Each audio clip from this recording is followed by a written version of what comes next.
అబ్బో ఇక్కడ కేజీ చీరలు కొంటే అర కేజీ చీరలు ఫ్రీ అంట. మంగళ్య షాపింగ్ మాల్, కేజీల్లో సేల్, టన్నుల్లో ఆనందం. ఎప్పుడో అంటే ఒక రేడియో ప్రోగ్రామ్ అనమాట అది. దాంట్లో కోట గారి గురించి నేను చెప్పాల్సి వచ్చి చెప్పిన తర్వాత ఆయనే నాకు ఫోన్ చేశారు. ఓకే, బాగా చెప్పావు శివపార్వతి అంటే, ఉన్నదే కదండి నేను చెప్పింది, కొత్తది చెప్పలేదు కదా అని మాట్లాడుకున్నాము. నువ్వేం చేస్తున్నావు అంటే, లేదండి కొద్దిగా స్లో అయింది నా నడక అంటే, పరిగెత్తేదానివిగా అన్నారు. పరిగెత్తేది ఒక్కోసారి నడక అవుతుందండి, ఒక్కోసారి నిలబట్టం కూడా అవుతుంది కదా అన్న. నువ్వేం తగ్గలేదు అన్నారు ఆయన. ఆ రోజు ఏదైతే కౌంటర్ ఆయన అన్నారు అలాంటిది, కానీ అది బాగుండేదమ్మా. అంటే మీరు ఎట్లా ఎత్తూ ఉంటే మీ ఇద్దరి మధ్యలో అరే అనుబంధం కానీ చెప్పడం, ఆ ఫ్రెండ్లీ కానీ. నువ్వేం తగ్గలేదుగా అన్నారు. అయ్యో భలేవారేనండి అన్న. ఓకే ఓకే, మనకి రిచ్ ఫేస్ లేవు అంటున్నారు మరి డైరెక్టర్స్, 500 కాగితాలు అంటించుకుందాం ముఖానికి అని కూడా అన్నారు. ఓకే, అంటే రిచ్గా ఉండటం కోసం నవ్వించారు కాసేపు. మొన్న ఏడిపించారు, బాధేసిందండి. కానీ ఆయన చివరి వరకు కూడా డైరెక్టర్స్ని కానీ ఎవరైనా కానీ వర్క్ చేయాలనే ఉద్దేశంతోనే ఆయన ప్రతి సందర్భంలో చెప్పేవాడు. అంటే ఆ పాత్ర వచ్చినా కానీ నాకు ఇవ్వండి నేను చేస్తాను అని. అనిల్ రావిపూడి గారు కూడా మొన్న చెప్పారుగా, నేను కూర్చుని అయినా చేస్తాను, అది క్యారెక్టర్ పిలవండి నన్ను అన్నారని. అంటే ఆ దాహం అట్లాంటిదండి ఆర్టిస్ట్కి. అలాగే శివనాగేశ్వరరావు గారు, ఆయన డైరెక్టర్కి ప్రొడ్యూసర్కి ఇద్దరికీ కావాల్సిన నటుడు ఆయన. నిజమే, అంటే డైరెక్టర్కి ఒక్కోసారి ఎక్కువ టైం వర్క్ చేయాల్సి వస్తుంది, డైరెక్టర్ కోఆపరేట్ చేసేవారు. మనీ ఫైనాన్షియల్ విషయంగా ప్రొడ్యూసర్ ఒక్కోసారి ఇన్ టైంలో ఇవ్వచ్చు, ఇవ్వకపోవచ్చు, అనుకున్నది ఇవ్వచ్చు, ఇవ్వకపోవచ్చు. ఆ విషయాన్ని ఎక్కడా బయటికి చెప్పకుండా ప్రొడ్యూసర్ని సపోర్ట్ చేసుకుంటూ రావడం అనేది ఆర్టిస్టులకి అవసరం అండి. మనం అక్కడ తినేసేసి తాగేసేసి బయటకు వచ్చి ప్రొడ్యూసర్ మనకు 10 రూపాయలు ఎగ్గొట్టాడని చెప్తాడు, కానీ 90 ఇచ్చింది చెప్పడం, అది కుసంస్కారం, చేయకూడదు. అది ఆయన చేయలేదు ఎప్పుడు. పర్లేదు లేవయ్యా నెక్స్ట్ సినిమాకి ఇవ్వు అనేవాడు. అంటే నెక్స్ట్ సినిమాకి నీ ఆలోచనలకి దారి వేసేసాడు ఆయన. అంతేగాని ఆవిడ దుర్మార్గుడండి, మాతో పని చేయించుకున్నాడండి, డబ్బులు ఇవ్వలేదండి, అట్లా ఎప్పుడు మాట్లాడలేదు. అంటే ఆయనతో అంటే ప్రతి వ్యక్తితో నేర్చుకునే విషయాలు ఎన్ని ఉంటాయో చూడండి. కానీ డబ్బు పరంగా కూడా చాలా జాగ్రత్త వ్యక్తి అని కూడా విన్నాం. ఉండాలి కదండి, ఉండాలి కదా. లేదంటే లాస్ట్ దశలో ఎన్నో ఇబ్బందులు వస్తాయి. తర్వాత ఆయన ఫ్యామిలీ గురించి మనకు తెలుసు, అబ్బాయి అర్ధాంతరంగా వెళ్ళిపోయారు.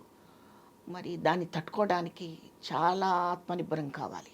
ఖచ్చితంగా ఇంట్లో మా పిల్లలు సరిగా మాట్లాడకపోతే నేను నెలలు దిగులు పడిపోతుంటాం మేము. అలాంటిది ఒక కొడుకు దూరం అయిపోతే ఎంత కష్టం ఉంటుందండి. బాబు మోహన్ గారి కూడాను ఆ కష్టం ఎవరికి రాకూడదండి. సో ఆయన దాన్ని నిభాళించుకొని క్యారెక్టర్ని చేస్తూ మనల్ని మెప్పిస్తూ చాలా గొప్ప నటుడుగా ఇక్కడ ఉండిపోయారు ఆయన. ఎనీహో ఆర్టిస్ట్కి మరణం లేదండి. ఫ్యాక్ట్, అట్లాంటి రీప్లేస్మెంట్ కూడా ఎవరు ఇవ్వలేరు అన్న స్థాయిలో. నథింగ్. ఆయన నిష్క్రమించిన తర్వాత ఆయన గురించి కొన్ని క్యారెక్టర్స్ ఇట్లాంటివన్నీ అద్భుతంగా చేశారని చెప్పేసి కొన్ని ఆర్టికల్స్ అన్ని చదువుతూ ఉంటే అందులో గణేష్ అనే మూవీ గురించి పర్టికులర్గా చాలా అద్భుతమైన మూవీ చూసేటప్పటికి అసలు భయం వేస్తుందండి. ఆయన మేకప్, ఆయన కళ్ళు పెట్టే విధానం, కొన్ని నాకు ఫోటో చూస్తేనే భయం వేస్తుంది ఒక్కోసారి. అలాంటిది ఎన్ని రోజులు షూటింగ్ జరిగితే అన్ని రోజులు క్యారీ చేయడము ఎంత కష్టం అండి. ఆ గుండుతో అది కాకుండా ఒక ఐ ఏమో అది వేరే టైప్ ఆఫ్ లీడ్ ఉంటుంది. అసలు ఆ డైరెక్టర్ గారికి అలాంటి ఆలోచన రావడం అనేది ఒక అద్భుతం. ఆయనతో అన్ని రకాల క్యారెక్టర్స్ చేయించడం అనేది. ఇప్పుడు వేలు గారు ఉన్నారండి, వెరైటీ క్యారెక్టర్ పళ్ళ ఆయనకి, అలాగే ఉన్నారు. ఈయన అలా కాదు, ఆ క్యారెక్టర్ ఏదో ఆ క్యారెక్టర్లోకి అడాప్ట్ అయిపోతారు, షిఫ్ట్ అయిపోతారు అనమాట. అంతే.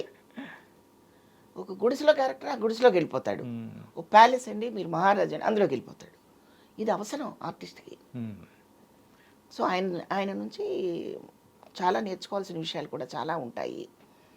బాధని లోపల దిగమింగుకుంటూ క్యారెక్టర్కి ఏం కావాలో అది చేశారే తప్ప ఆయన పర్సనల్ విషయాలు ఏవి కూడా క్యారెక్టర్స్కి అవరోధాన్ని కలిగించలేదు. ఈ ప్రవర్తన వల్ల, ఈ బాధ వల్ల ఈ పాత్ర చెడిపోయింది అనడానికి లేదు. మరింత కసిగా చేశారు, మరింత పట్టుదలగా చేశారు ఆయన. సో అంటే ఒక ఆర్టిస్ట్కి ఆయన ఇచ్చిన విలువ, ఆయన చేస్తున్న వృత్తికి ఆయన ఇచ్చిన గౌరవం ఎలా మర్చిపోతామండి? మర్చిపోం. ఒక చిన్న మాటమ్మా, చెప్పండి. ఏంటంటే కోట శ్రీనివాసరావు గారికి ఓ ముక్కుసూటితనం అనేది కూడా ఉందని మనందరికీ తెలుసు. ఉంది. అలాంటి మాటల ద్వారా కూడా ఆయన కొన్ని కాంట్రవర్సీలలోకి ఇట్లా వెళ్ళడం అనేది కూడా జరిగేటప్పటికి అది మీరు విన్నప్పుడు కానీ ఎలా అనిపించేది అసలు? ఎలా అనిపించేది ఉండదండి, యథార్థవాది లోక విరోధి అని మీకు తెలిసిన విషయమే కదా. యథార్థాన్ని ఒప్పుకునే ధైర్యం వాడికి లేనప్పుడు క్రిటిసైజ్ చేయక ఇంకేం చేస్తాడు చెప్పండి. ఇప్పుడు కొన్ని సందర్భాల్లో ఇప్పుడు నా బాడీ లాంగ్వేజ్, నా కాస్ట్యూమ్, నేను తయారయ్యే విధానం నా ఇన్నర్ని తెలియచేస్తుందని నా ఉద్దేశం. ఓకే, అర్థమయ్యిందండి. నేను ఎవరి గురించి కామెంట్ చేయట్లేదు. ఇప్పుడు నేనే ఇక్కడికి ఒక స్కర్ట్ వేసుకొని ఒక చిన్న షర్ట్ ఇలా ముడిపెట్టుకుని వచ్చాను అనుకోండి, మీరు నన్ను అడగాల్సిన ప్రశ్నలన్నీ మారిపోతాయి, అంతే కదండి.